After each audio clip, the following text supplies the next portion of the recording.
Download this code from codegive.com, link in the description below. Efficiently debugging and monitoring STM32 memory usage, a comprehensive tutorial.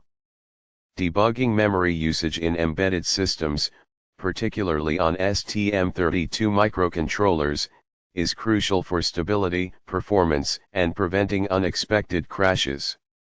Insufficient memory or memory leaks can lead to unpredictable behavior, system instability, and even security vulnerabilities.